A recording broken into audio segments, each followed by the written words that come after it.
નમસ્તે વિદ્યાર્થી મિત્રો, હું હેમેન કોઠારી મારી યુટ્યુબ ચેનલમાં આપ સૌ વિદ્યાર્થી મિત્રોનું હાર્દિક સ્વાગત કરું છું. આજે આપણે ધોરણ 12 સાયન્સના પ્રકરણ 7 અલ્ટરનેટિંગ કરંટ ઉલટસુલટ પ્રવાહ એટલે કે પ્રત્યાવર્તી પ્રવાહની શરૂઆત કરવા જઈ રહ્યા છીએ. તો હજુ જો કોઈ મિત્રોએ મારી યુટ્યુબ ચેનલ સબસ્ક્રાઈબ ના કરી હોય તો આજનું વિડીયો લેસન જોતા પહેલાં તેને અવશ્ય સબસ્ક્રાઈબ કરી લેશો. તમારા મિત્રોને પણ મારી ચેનલ વિશે જાણ કરશો અને વિડીયો જોયા બાદ કોમેન્ટ આપવાનું અને લાઇક બટન દબાવવાનું ભૂલશો નહીં. તો ચાલો આપણે શરૂ કરીએ ધોરણ 12 સાયન્સનું પ્રકરણ 7 પ્રત્યાવર્તી પ્રવાહ, જેને આપણે ગુજરાતીમાં કહીએ છીએ ઉલટસુલટ પ્રવાહની આપણે શરૂઆત કરીએ. ચાલો, તો શરૂઆતમાં આપણને સમજાવે છે એસી સિગ્નલ અને ડીસી સિગ્નલ એટલે કે એસી વોલ્ટેજ અને ડીસી વોલ્ટેજ વિશેનું આપણને સમજાવે છે. તો પહેલાં આપણે તે જે છે શરૂઆતમાં જે પ્રસ્તાવનામાં આપેલું છે તેમાંથી જે આપણે યાદ રાખવાના મુદ્દા છે તે જોઈ લઈએ. તો અહીંયા આપણને શરૂઆત કરે છે કે ડીસી સિગ્નલ અને પ્રવાહ અને વોલ્ટેજ જે સમય સાથે બદલાતા નથી. ટૂંકમાં સમય સાથે તેમાં કોઈ પણ પ્રકારનો ફેરફાર થતો નથી. ડીસીને આપણે ડાયરેક્ટ કરંટ, બરાબર, ગુજરાતીમાં એને આપણે ડાયરેક્ટ કરંટ અથવા તો ગુજરાતીમાં એને આપણે કહીએ છીએ એક દિશીય સિગ્નલ પ્રવાહ કે વોલ્ટેજ, જેને શું કહીએ છીએ આપણે ડીસી. ટૂંકમાં એક જ દિશામાં હોય એવા વોલ્ટેજ કે જે સમય સાથે બદલાતો નથી તેને એક દિશીય સિગ્નલ અથવા તો ડીસી સિગ્નલ કહેવામાં આવે છે. જો સપ્લાયમાંથી વળતો વોલ્ટેજ સમય સાથે સાઇન કે કોસ વિધેય અનુસાર બદલાતો હોય તો આવા વોલ્ટેજને પ્રત્યાવર્તી અથવા તો ઉલટસુલટ અથવા તો ઇંગ્લિશમાં એને આપણે એસી વોલ્ટેજ કહીએ છીએ. બરાબર, સાઇન વિધેય અનુસાર આ ચેપ્ટરની અંદર આપણે મોસ્ટલી સાઇન વિધેય એટલે આ રીતનો આલેખની જે છે રીતે આપણે વાત કરશું. બરાબર, કે અહીં સપ્લાય જે છે સાઇન વિધેય અનુસાર બદલાતો હોય વોલ્ટેજ તો એવા વોલ્ટેજને ઉલટસુલટ અથવા તો એસી વોલ્ટેજ કહે છે. એસી વોલ્ટેજ વડે જે પરિપથમાં પ્રવાહ વહેતો હોય તેને આપણે શું કહીએ છીએ? એસી પ્રવાહ. આપણી ઘરે જે વોલ્ટેજ આવે છે, જે આપણે ઘર વપરાશની અંદર જે વોલ્ટેજ કે પ્રવાહનો ઉપયોગ કરી છે કે ઉર્જાનો ઉપયોગ કરી છે એ કયો સ્વરૂપમાં આવે છે? તો કે એસી સ્વરૂપમાં આવે છે. ટૂંકમાં આ રીતના સાઇન આકારના સ્વરૂપમાં આપણી ઘરે જે છે પ્રવાહ જે છે આપણી ઘરે આવે છે. શું કામ એને ડીસીનો આપણે ઉપયોગ નથી કરતા? તો કે ડીસીનો ઉપયોગ એટલા માટે નથી કરવામાં આવતો કે જેનો જે છે એ ખર્ચાળ પડે છે. જ્યારે એસી વોલ્ટેજ છે પ્રમાણમાં આપણને એક સ્થળેથી બીજે સ્થળે લઈ જવા માટે ખર્ચાળ પડતો નથી, કારણ કે આપણે ટ્રાન્સફોર્મરનો ઉપયોગ કરવો પડે છે. ડીસી વોલ્ટેજ છે, બરાબર, ખાસ એમસીક્યુ માટે યાદ રાખવાનું છે કે ડીસી વોલ્ટેજ છે તે ટ્રાન્સફોર્મર પર કાર્ય કરતું નથી. એમસીક્યુ માટે ખાસ આ વસ્તુ યાદ રાખવાની છે કે ડીસી વોલ્ટેજ ટ્રાન્સફોર્મર પર કાર્ય કરતું નથી. એમસીક્યુ માટે યાદ રાખવાનું છે એસી વોલ્ટેજ જ જે છે એ ટ્રાન્સફોર્મર ઉપર કાર્ય કરે છે. એસી વોલ્ટેજ વિદ્યુત ઉર્જાનું કરકસરયુક્ત લાંબા અંતર સુધી પ્રસારણ આપણે કરી શકીએ છીએ. ઓકે, હવે આપણે જે વાત કરવાની છે એસી પરિપથની, તો એસી પરિપથમાં જે મુખ્ય એના ઘટકો છે એમાં અવરોધ, ઇન્ડક્ટર અને કેપેસિટરનો શું થાય છે? સમાવેશ થાય છે. તો અહીં શરૂઆત આપણે એસી વોલ્ટેજથી સમજૂતી કે માત્ર અવરોધને જો હું એસી વોલ્ટેજ લાગુ પાડું તો એમાં મને કઈ રીતનો કાળા તફાવત, બરોબર, આપણને જોવા મળે છે. તો અહીં જે છે મેં એક પરિપથમાં માત્ર શું છે મારી પાસે? તો કે અવરોધ આર છે અને આ રીતનું જે દેખાડે છે એસી સિગ્નલ દેખાડે છે. આ રીતનું જ્યારે હોય આવી નિશાની આપણે કરી છે એ બેટરીની નિશાની છે કે જે ડીસી સિગ્નલ માટે વપરાય છે. એસી સિગ્નલ માટે આપણે આ રીતની જે છે નિશાની દર્શાવે. હવે જ્યારે પરિપથમાં આ રીતની નિશાની આવેલી હોય તો આપણે સમજવાનું કે ત્યાં આપણે એસી સ્ત્રોત જોડેલો છે.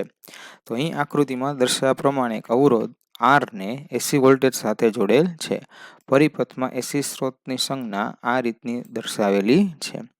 એસી સ્ત્રોત વડે ધ્યાન લઈએ કે જેના બે છેડા વચ્ચે આપણે સાઇન વિધેય અનુસાર બદલાતો જતો વોલ્ટેજ છે આપણે લાગુ પાડેલો છે. એટલે જ અહીંયા શું દર્શાવેલું છે?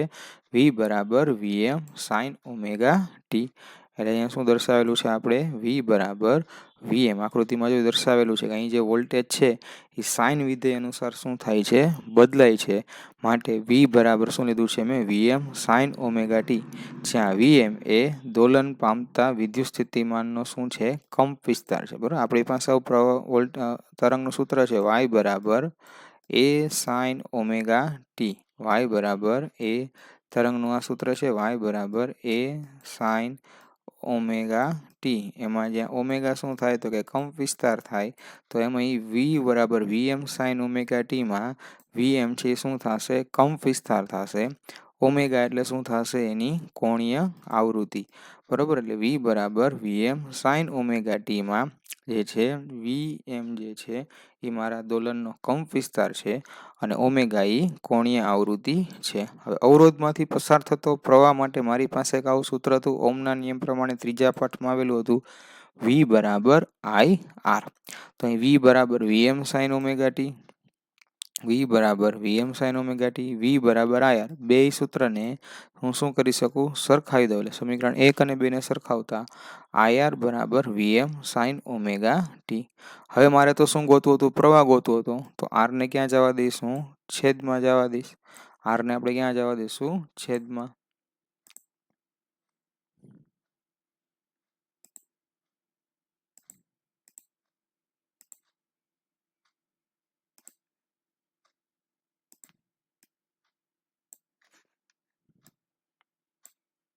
બરાબર, તો આઈને જે છે મેં ક્યાં જવા દીધો, તો કે છેદમાં જવા દીધો. તો શું આવ્યું, VM upon R. VM upon આરને હું શું કહી દઉં, આઈ એમ. એટલે આઈ બરાબર મને સૂત્ર મળ્યું આઈ એમ સાઇન ઓમેગા ટી, જ્યાં આઈ એમ બરાબર શું છે, વીએમ અપોન આર. એ એસી અને ડીસી વોલ્ટેજ બંને માટે આ સૂત્ર સમાન રીતે લાગુ પાડી શકાય છે. તો અહીં અવરોધના બે છેડા વચ્ચે વોલ્ટેજ અને તેમાંથી પસાર થતો પ્રવાહ સમયના વિધેય તરીકે આકૃતિ 2માં દર્શાવેલું છે. અહીંયા આપણે જોઈએ તો કે બંનેના જે વી બરાબર વીએમ સાઇન ઓમેગા ટી અને આઈ બરાબર પણ આઈ એમ સાઇન ઓમેગા ટી, એટલે કે બંને એકબીજા સાથે સમાન કળામાં શું કરે છે, દોલન કરે છે.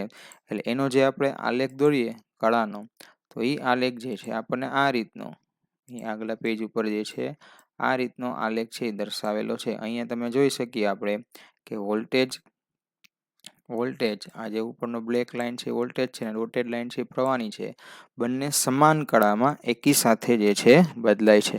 એટલે કે એનો અર્થ એવો થાય, આપણે એમસીક્યુ માટે અને દાખલા માટે યાદ રાખવાનું થાય કે જ્યારે માત્ર અવરોધ ધરાવતો એસી પરિપથ હોય, માત્ર અવરોધ ધરાવતો એસી પરિપથ હોય ત્યારે તેની અંદર વોલ્ટેજ અને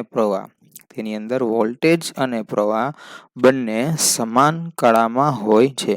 ક્યારે, માત્ર આર અવરોધ ધરાવતો, એટલે કે પરિપથમાં માત્ર શું હોય, અવરોધ જ હોય એવો જે પરિપથની હું જ્યારે વાત કરું ત્યારે એમાં વોલ્ટેજ જે છે એને અને પ્રવાહ વચ્ચેનો કળા તફાવત જે છે એ કેવો છે, સમાન કળામાં હોય છે. એટલે અથવા તો કળા તફાવત પૂછે તો શું થાય, શૂન્ય. કળા તફાવત કેવો છે, શૂન્ય. એટલે જો બંને એકી સાથે મહત્તમ થાય છે, બંને એકી સાથે શૂન્ય થાય છે, વળી ડાઉન સાઈડ બંને એકી સાથે મહત્તમ થાય છે, અને વળી અપ સાઈડ બંને એકી સાથે જે છે શૂન્ય આપણને જોવા મળે છે. આમ માત્ર અવરોધ ધરાવતા, એટલે કે માત્ર આર ધરાવતા પરિપથની અંદર વોલ્ટેજ અને પ્રવાહ બંને સમાન કળામાં આપણને જોવા મળે છે. બરોબર, એટલે 2 માર્કનો આપણને પ્રશ્ન પૂછાય તો આ રીતનો જે છે આખો પ્રશ્ન લખવાનો થશે અને આપણે એ યાદ રાખવાનો છે. હવે આપણે વાત કરવી છે કે અવરોધમાંથી જ્યારે એસી પ્રવાહ પસાર થાય ત્યારે શું વિદ્યુત ઉર્જા ઉદ્ભવશે, તો કેટલું એ આપણને મળશે એ આપણે સમજાવવાનું છે. ત્યાર પછીનો 2 માર્કનો પ્રશ્ન છે, અવરોધ આરમાંથી એસી પ્રવાહ પસાર થાય છે ત્યારે ઉદ્ભવતી વિદ્યુત ઉર્જા સમજાવો. ઓકે, તો અહીંયા હમણાં જ આપણે જોયું કે ભાઈ સમય સાથે પ્રવાહ કઈ રીતે બદલાય છે. બરોબર, એની આપણે વાત કરી. બરોબર, કે આ રીતે જે છે સમય સાથે પ્રવાહ સાઇન વિધેય અનુસાર વોલ્ટેજ અને પ્રવાહ બંને સાઇન વિધેય અનુસાર શું થાય છે, બદલાય છે.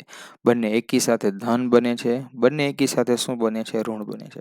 આમ એક પૂર્ણ ચક્ર ઉપર તાત્કાલિક પ્રવાહના મૂલ્યોનો સરવાળો કેવો થશે, શૂન્ય. અને સરેરાશ પ્રવાહ શું થશે, શૂન્ય. કારણ કે જેટલું અપ સાઈડ છે એટલું જ શું મળે છે મને? ડાઉન સાઈડ મળે છે.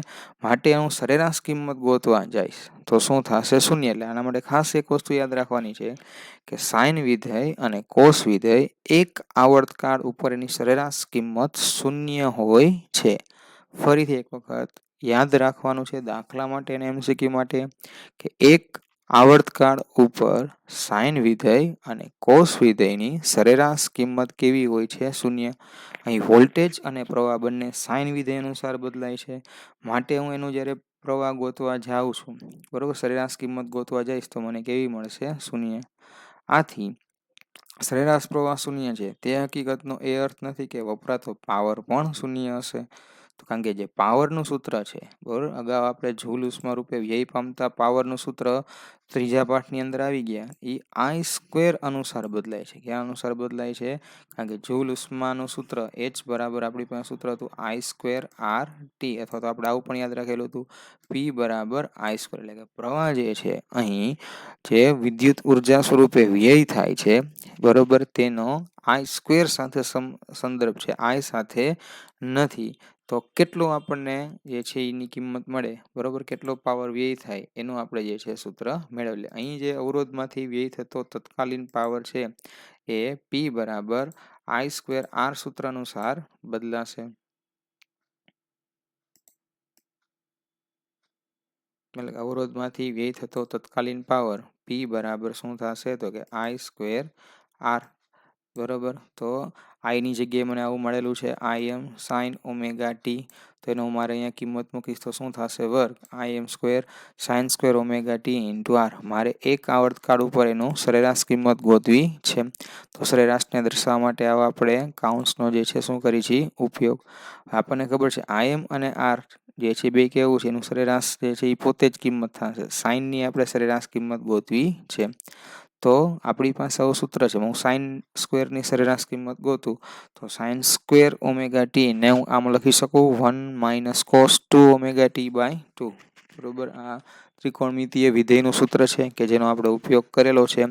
sin² ωt બરાબર 1 - cos 2 ωt/2. હવે હું બેને શું કરી નાખું છું? સેપરેટ કરી નાખું છું. એટલે કે બેના છેદમાં સેપરેટ કરી નાખું એટલે 1/2 અને cos 2 ωt/2. હવે આપણે ખાલી કોસનું એક આવર્તકાળ ઉપર ગોતવાનું રહે, કારણ કે 1/2 ની સરેરાશ કિંમત તો કેટલી જોવા મળશે આપણને? 1/2 જ જે છે જોવા મળશે. તો કોસનું એક આવર્તકાળ ઉપર આપણે સરેરાશ ગોતવું હોય તો એના માટેનું આપણે આ સૂત્રનો શું કરીએ છીએ? ઉપયોગ. કે 1/t ઇન્ટિગ્રેશનમાં 0 થી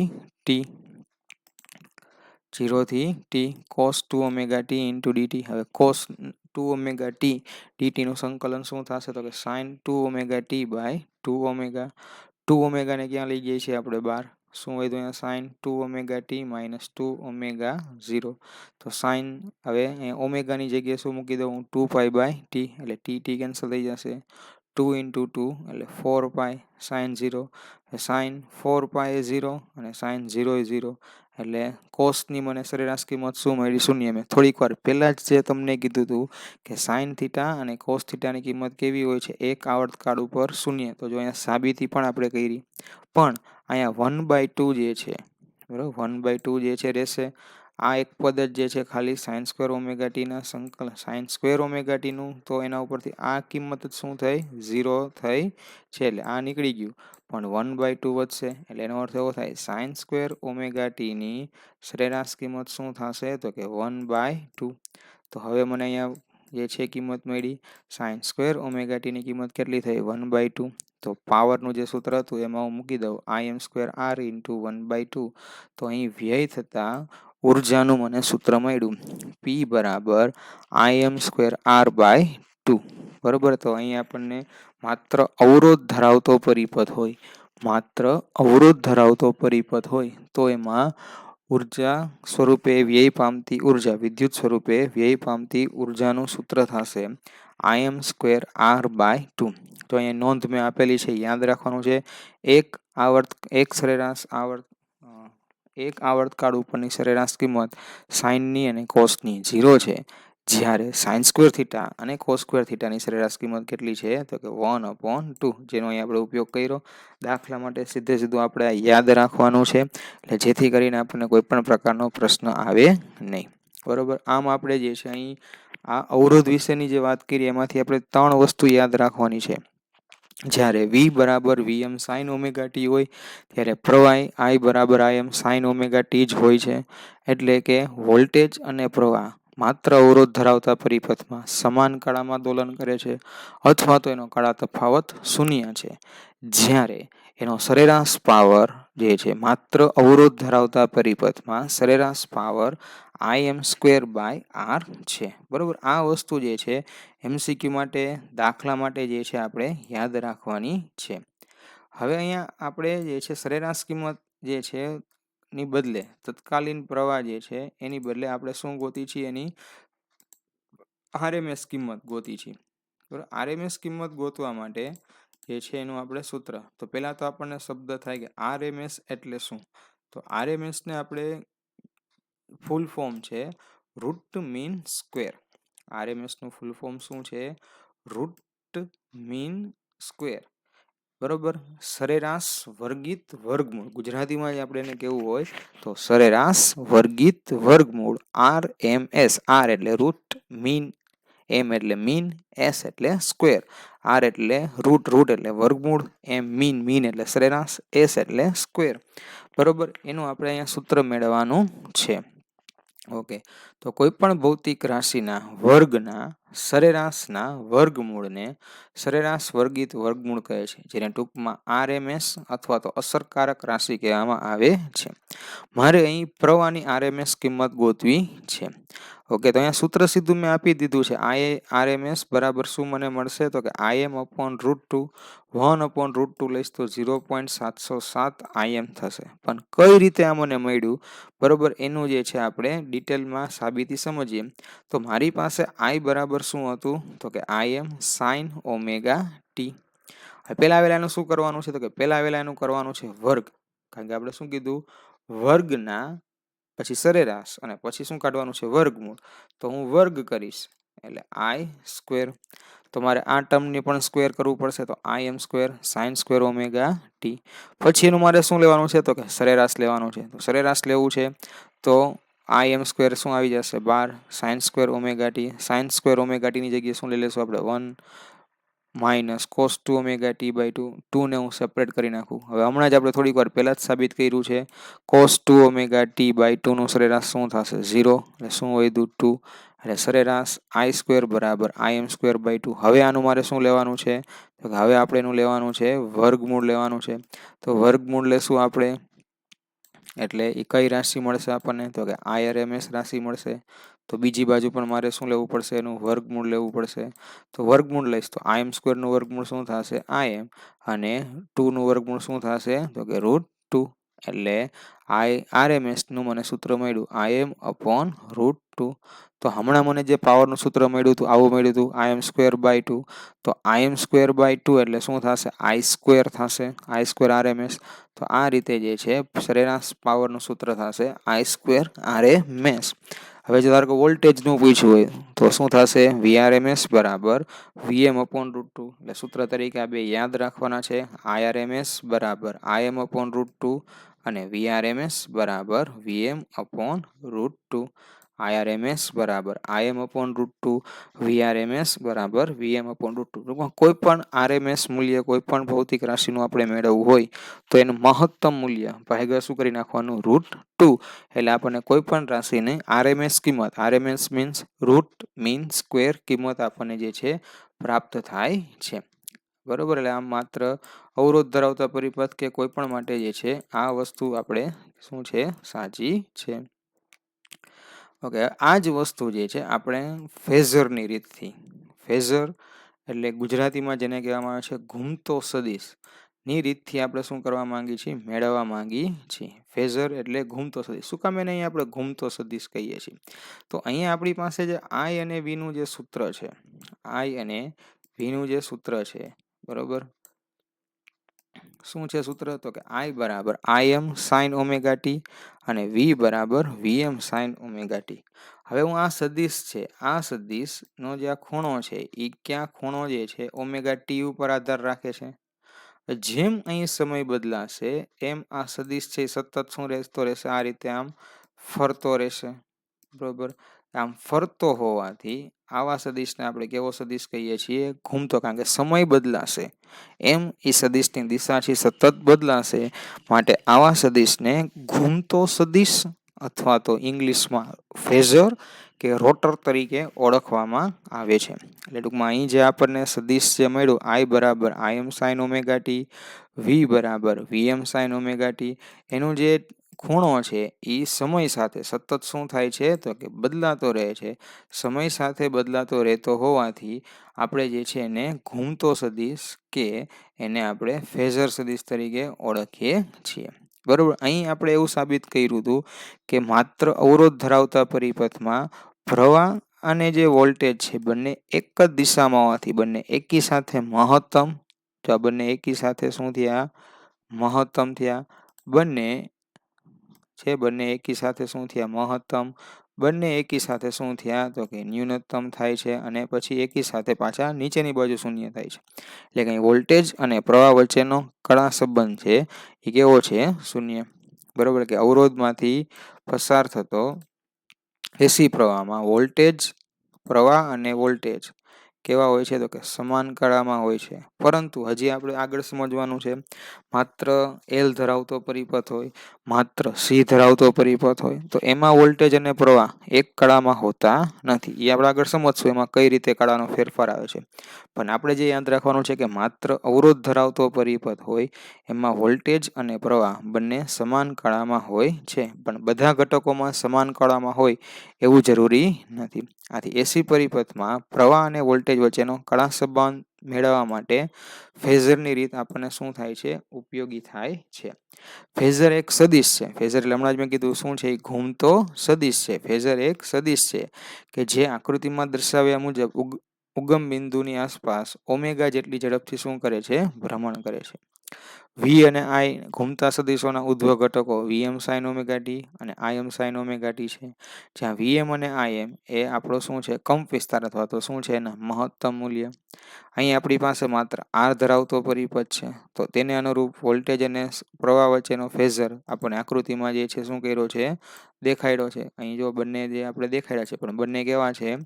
એક જ દિશામાં છે. બંને કેવા છે? એક જ દિશામાં છે. બરોબર, એટલે આ રીતનો ધારો કે હોય, આમ સિમ્પ્લિફાય આપણે વિચારીએ કે આમ હોય તો આ જ દિશામાં જે છે આપણો વોલ્ટેજ છે, અને એ જ દિશામાં શું છે? મારો પ્રવાહ પણ એ જ દિશામાં છે. આઈની દિશા અને વીની દિશા બંને કેવી છે? આમાં એક જ છે. માટે જ આપણે કહેવાય કે બંને વચ્ચેનો જે કળા તફાવત કેવો છે? શૂન્ય. તો આનો ફેઝર ડાયાગ્રામ થઈ ગયો. અહીંયા આપણે ધારો કે આઈ લીધો હોય, અહીંયા આપણે શું લીધું હોય? વી. બંને કેવું છે? એક જ દિશામાં આપણને જોવા મળે છે, કારણ કે બંનેમાં કોઈ પણ પ્રકારનો કળા તફાવત નથી. બરોબર, એટલે કે અહીં આકૃતિમાં દર્શાવ્યા પ્રમાણે જે શું હતું? તો કે એક અવરોધને આપણે એસી સ્ત્રોત સાથે શું કરેલો છે? તો કે જોડેલો છે. ટી સમયે તેને અનુરૂપ વોલ્ટેજ અને પ્રવાહનો ફેઝર પણ આપણે આકૃતિમાં દર્શાવ્યો છે. ઓમેગા જેટલી ઝડપથી તેમાં ભ્રમણ કરતા તેના વક્રો કઈ રીતે બદલાય છે તે પણ આપણે આકૃતિમાં જોયા.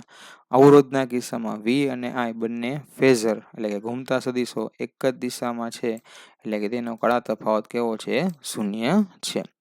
બરોબર, એટલે આમ આપણે જે શરૂઆતમાં જે વસ્તુ સમજ્યા મેથેમેટિકલી આપણે સાબિત કરી, I બરાબર Im sin ઓમેગા ટી, એ જ રીતે V બરાબર Vm sin ઓમેગા ટી. એના ઉપરથી આપણે એવું કીધું કે ભાઈ માત્ર અવરોધ ધરાવતો પરિપથ હોય તો એમાં વોલ્ટેજ અને પ્રવાહ વચ્ચેનો કળા તફાવત કેવો છે? શૂન્ય છે. બરોબર, અને એનામાં વ્યય થતા પાવરનું સૂત્ર આપણને મળ્યું છે I square RMS into R. હવે ત્યાર પછી હમણાં જ આપણને રકમમાં કીધું કે ભાઈ માત્ર ઇન્ડક્ટર ધરાવતો પરિપથ હોય. ઇન્ડક્ટર એટલે કે આત્મ પ્રેરકત્વ. બરોબર, છઠ્ઠા પાઠની અંદર આ વસ્તુ આપણને સમજાવેલી છે, આત્મ પ્રેરકત્વ. બરોબર, એની આપણે અહીંયા વાત કરવી છે. બરોબર, ઇન્ડક્ટર એટલે કે આત્મ પ્રેરકત્વ. બરોબર. એવું આપણે એસી પરિપથનો બીજો ઘટક કોણ છે? તો કે એસી પરિપથનો બીજો ઘટક છે ઇન્ડક્ટર. બરોબર. તો જ્યારે ઇન્ડક્ટરને હું એસી વોલ્ટેજ લાગુ પાડું, એટલે અવરોધની બદલે આ ઇન્ડક્ટરની નિશાની છે, એટલે મેં શું જોડી દીધું? ઇન્ડક્ટર. ફરીથી હું એટલો જ વોલ્ટેજ એપ્લાય કરીશ જેટલા મેં અવરોધને કર્યો હતો. V બરાબર VM સાઇન ઓમેગા ટી. બરોબર. તો સામાન્ય રીતે ઇન્ડક્ટર એક શું છે? ગૂંચળું છે, જેનો ગણનાપાત્ર અવરોધ હોય છે, પણ અહીં આપણે અવરોધને અવગણેલો છે. વોલ્ટેજ મેં કેટલા એપ્લાય કરેલા છે? તો કે V બરાબર VM સાઇન ઓમેગા ટી. અહીંયા કિર્ચોફનો નિયમનો એપ્લાય કરી, અથવા તો આપણી પાસે આવું સૂત્ર જ છે, V બરાબર શું થાય? તો કે V બરાબર VM સાઇન ઓમેગા ટી. અને ઇન્ડક્ટર માટેના વોલ્ટેજનું સૂત્ર હતું -L di/dt. તો એ બેયને આપણે સરખાવી દઈએ તો અહીંયા આપણને આ રીતનું મળશે, di/dt બરાબર V/L. Vની જગ્યાએ શું મૂકી દીધું આપણે? VM sine omega t/L. મારે તો પ્રવાહ અને વોલ્ટેજનું સૂત્ર જોઈ છે, એટલે ડીટીને ક્યાં જવા દીધું? અહીં ડીટીને ક્યાં જવા દીધું? અંશમાં જવા દીધું, એટલે ડી બરાબર VM/L sign omega t into DT. હવે આપણને ખબર છે એલ એ શું છે? તો કે આપણું આત્મપ્રદત્વ છે. હવે મારે અહીંથી આ આઈ ગોતવો છે, એટલે મારે વિકલન દૂર કરવું હોય તો શું કરવું પડશે? સંકલન. તો બંને બાજુ શું કરી? સંકલન. તો VM અને એલ તો કેવા છે? તો કે અચળ છે. બરોબર. તો આ સાઇન ઓમેગા ટી ઇન્ટુ ડીટીનું, તો સાઇન ઓમેગા ટી ઇન્ટુ ડીટીનું શું થશે? તો કે minus cos omega T upon omega. બરોબર. તો ઓમેગાને આગળ લઈ લે તો કોસ. હવે અમારે સાઇનના સ્વરૂપમાં જ સૂત્ર જોઈ છે, એટલે minus cos omega t minus cos omega t એટલે શું થશે? Sine omega t minus π/2. કારણ કે કેવું છે? Minus cos omega t. Minus cos omega t means sine omega t minus π/2. એટલે મને અહીંયા સૂત્ર મળશે I બરાબર Vm/ઓમેગા L, જ્યાં Vm/ઓમેગા L ને શું કહી દઉં છું? Im. તો Im બરાબર સાઇન ઓમેગા ટી માઇનસ π/2, જ્યાં ઓમેગા Lને શું કહેવામાં આવે છે? ઇન્ડક્ટિવ રિએક્ટન્સ, અથવા તો જેને શું કહેવામાં આવે છે? XL. XL બરાબર ઓમેગા L. તેનો એકમ એ શું છે? અવરોધના એકમનું જેવું જ, કારણ કે V/R જેવું જ આ સૂત્ર મળ્યું. એટલે કે જેમ શુદ્ધ અવરોધ R ધરાવતા પરિપથમાં અવરોધે પ્રવાહને સીમિત એટલે કે કંટ્રોલ કરવાનું કામ કરે છે, તે જ રીતે શુદ્ધ ઇન્ડક્ટરવાળા પરિપથમાં જે ઇન્ડક્ટિવ રિએક્ટન્સ છે XL, તે પ્રવાહને રોકવાનું શું કરે છે? કામ કરે છે. આમ અહીં જે ઇન્ડક્ટિવ રિએક્ટન્સ એટલે XL જે મને મળ્યું એ ઓમેગા બરાબર 2πfL થશે, એટલે કે પ્રવાહની આવૃત્તિના શું છે? સમપ્રમાણમાં હોય છે. તો અહીં આપણે જોઈએ તો મારી પાસે વોલ્ટેજનું સૂત્ર શું હતું? તો કે VM સાઇન ઓમેગા ટી. પ્રવાહનું સૂત્ર મને શું મળ્યું? તો કે I બરાબર Im sine omega t minus π/2. એટલો અર્થ એવો થયો કે અહીં વોલ્ટેજ અને પ્રવાહ વચ્ચે કેટલો કળામાં ફેરફાર છે? તો કે માઇનસ π/2 જેટલો શું છે? ફેરફાર છે. અગાઉ આપણે જે અવરોધવાળા જે પરિપથ હતા એમાં આપણે એવું જોયું હતું કે અવરોધવાળા પરિપથની અંદર જે છે વોલ્ટેજ અને પ્રવાહ બે સમાન કળામાં છે, જ્યારે માત્ર ઇન્ડક્ટર ધરાવતા પરિપથની અંદર વોલ્ટેજ અને પ્રવાહ વચ્ચે માઇનસ π/2 જેટલો શું છે? તો કે એમાં ફેરફાર આપણને જોવા મળે છે.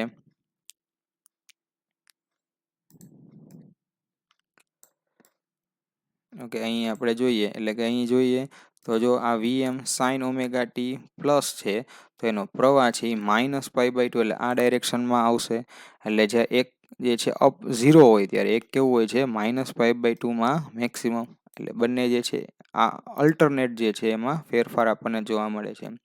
અહીં સ્ત્રોત વોલ્ટેજ V અને ઇન્ડક્ટર પ્રવાહનું સૂત્ર હતું V બરાબર VM sine omega t, I બરાબર Im sine omega t minus π/2. એટલે કંઈ કહી શકાય કે પ્રવાહ એ વોલ્ટેજ કરતાં કળામાં π/2 જેટલું, અથવા તો 1/4 ભાગ જેટલું શું છે? પાછળ છે. એટલે MCQ માટે અને દાખલા માટે યાદ રાખવાનું છે કે ઓનલી ઇન્ડક્ટર ધરાવતો પરિપથ હોય તો એમાં વોલ્ટેજ અને પ્રવાહ વચ્ચેનો કળા તફાવત કેટલો છે? તો કે માઇનસ π/2. તો હવે એનો મારે પાવરની ચર્ચા કરવી, પાવર મીન્સ એની વિદ્યુત ઉર્જાની આપણે જે છે ચર્ચા કરવી છે. તો માત્ર ઇન્ડક્ટર ધરાવતા પરિપથ માટે પાવર એટલે P બરાબર I ઇન્ટુ વી. I એટલે અહીંયા સૂત્ર છે આપણી પાસે Im sine omega t minus π/2, V બરાબર Vm સાઇન ઓમેગા ટી. હવે સાઇન ઓમેગા ટી માઇનસ π/2 એટલે શું થશે? Minus cos omega t. વ્યવસ્થિત લખી એટલે Im Vm cos omega t into sine omega t. હવે આપણી પાસે આવું સૂત્ર હતું sine 2 theta equal to 2 sine theta into cos theta. તો sine theta into cos theta એટલે શું થશે? સાઇન 2 થીટા/2. તો અહીંયા એવું જ આપણી